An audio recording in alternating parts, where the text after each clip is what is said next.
Well, I'm Mike Nichols. I'm 57. I came to Flinders Island a bit over 30 years ago to run a diving course for some locals. And because I was a teacher, about a year later I got a transfer here, and here I am. I kept teaching for about 25 years, and now I do all kinds of things. And I'm not registered to teach, so the temptation's gone, and I have to do other things, and which I enjoy. You sort of have a different job every day.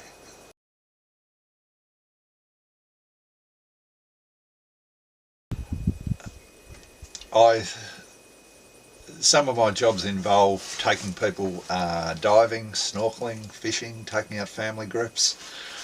I'm not the real hunter type. I mean, I'll take your 8 Victorians out for a fish, but it's been said that when you got enough fish, I'll slowly drift off a spot, and and they'll get sick of it and want to go home. Diving, yeah, you get people who wanted to catch lots of crayfish, but obviously that's not sustainable. So quite often I'll go along and find a spot on the sounder and say, it looks good here. You should have a go here, and it's probably a good spot anyway. And quite often they do pretty well because of what it's like here. A lot of it's untouched and that. And I get lots of people, repeat business. I've sort of found that to be, you look after people and they tend to keep on coming back and tell other people. So, that's really paid off in the long term. Yeah. I guess I've always had something to do with the sea because, before I went to school I used to go fishing with my father a lot, and, at the end of primary school I learnt to swim and started snorkeling, and a lot of that was done in the Derwent River in Hobart and on the east coast. And gear was pretty primitive back then. I knew a guy who had a wetsuit, and sometimes he would lend it to you. We made spears out of broom handles with welding rods and rubber tyres, and I guess a lot of spearfishing went on then. That seemed to be one of the main things you did if you went snorkeling. And as gear got better, there were things like spearfishing competitions you could go in.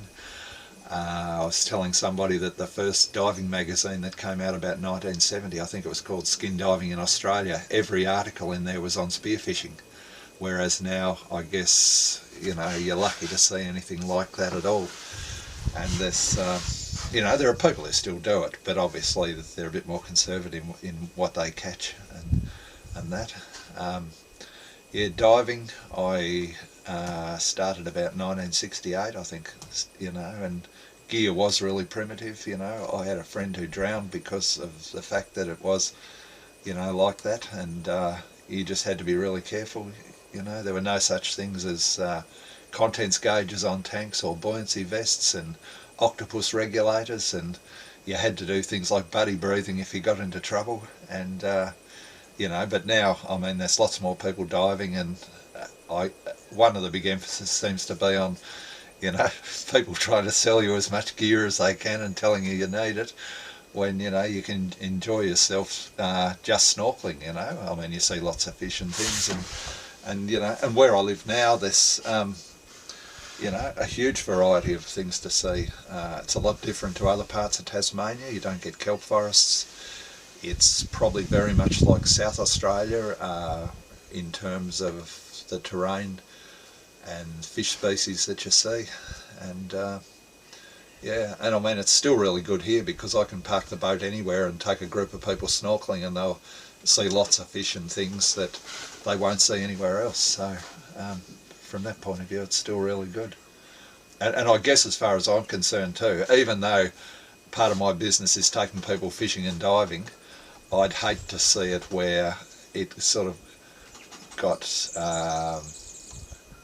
overrun by commercial operators and things, where it could end up, like times I've been to Queensland and there's just stacks of people, and yeah, it would just really spoil it as it is here at the moment. If it got like that, I think I'd just stop doing it and just take myself diving and fishing when I felt like it.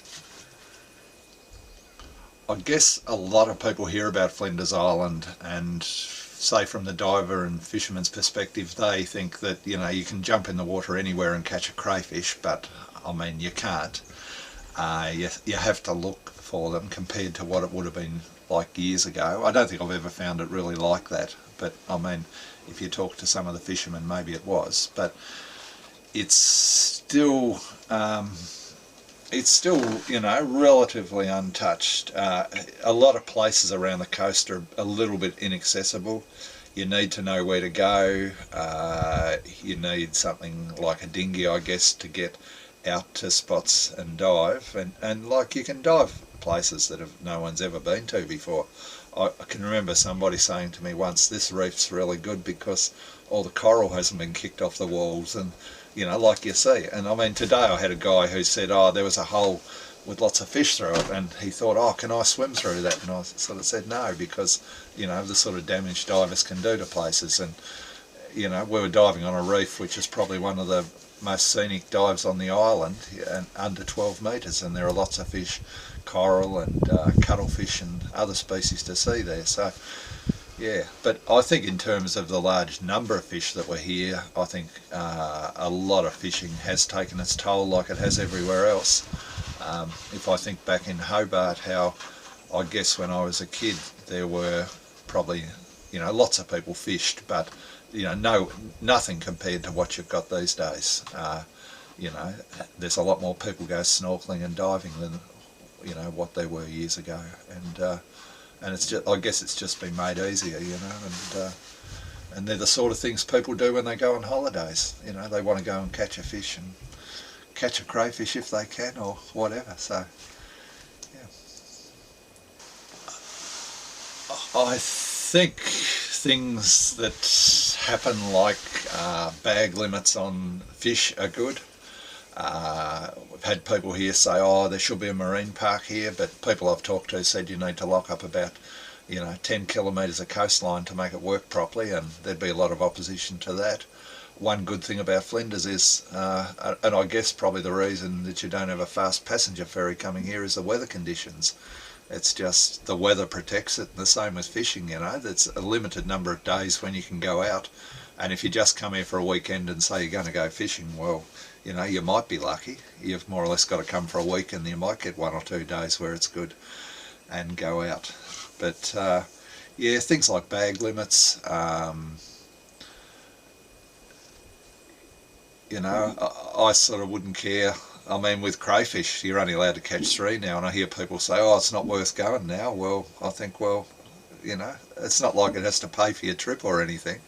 And, you know, if you see one, you're lucky. And I guess the thing here is, if you catch a crayfish here, it's probably going to weigh, you know, a male one's going to weigh about 4 kilos at least. And, you know, whereas away, they'll be just size. I mean, your biggest problem here is how are you going to pick it up, and what are you going to do with it when you pick it up? And, you know, but if you had people taking, you know, 4 or 5 of them every day, you'd soon deplete an area. And, you know I sort of don't like taking people on charters where they say, oh, I can catch 10 abalone, because if I stopped on a good spot every time we went out and everyone got their 10 abalone, then it wouldn't be a good spot anymore, you know. And lots of people you take are happy with 1 or 2 for a taste, you know, and things like that. So, I mean, if you sort of adopt that sort of attitude, then it's going to be good for a long time. But as far as going back to what it was a long time ago, I still think things like netting in Tasmania seem a bit backward when they're stopped in a lot of other states. I don't see a lot of it around here, but things like gravel nets and that, I used to see them in the past back in Hobart, but that was back in the days when there weren't as many people fishing. But, you know, but obviously it goes on. You know, I used to notice in places around Tasmania where you had really big congregations of shacks, without mentioning any particular localities, but you'd end up with very few reef, a lot of reef fish would get depleted in those areas. It would appear that there'd be large numbers of sea urchins would take over the rocks, whether or not they would then, you know, feed on the seaweed and that and make it look pretty barren. But, you know, there are places, you know, I used to see like that, and, you know, that's what I put that down to. I don't see that here as much. I mean, you don't have netting, but I'm sure that here, if you talk to older people, that they did catch quite a lot of other fish a long time ago. But yeah, but I mean, sure, they come back. Abalone come back if a piece of coastline's no longer accessible, and they'll probably come back in the same numbers they were before. I guess one of the things that makes it different to places like the east coast of Tasmania is, you know, in holiday times you don't end up with, you know, camping grounds and lots of people. You know, I think campers have a pretty hard time if they come here, you know, finding somewhere to camp. They're not really catered for, you know, apart from things like cabin parks and designated areas where people run it commercially. But it's really nice, you know, to go to a beach and there's, you know, it's just like it's always been. You know, people go there and use them during the day, and they're not all cluttered by tents and heaps of campers all the time. I mean, it's a bit selfish, but if you want to come to a place like this, then that's what you're going to get. You might be the only person on the beach, and lots of people I teach to dive, they become hooker divers, which means they become cray divers, and they sort of have that mentality that that's all they go diving for.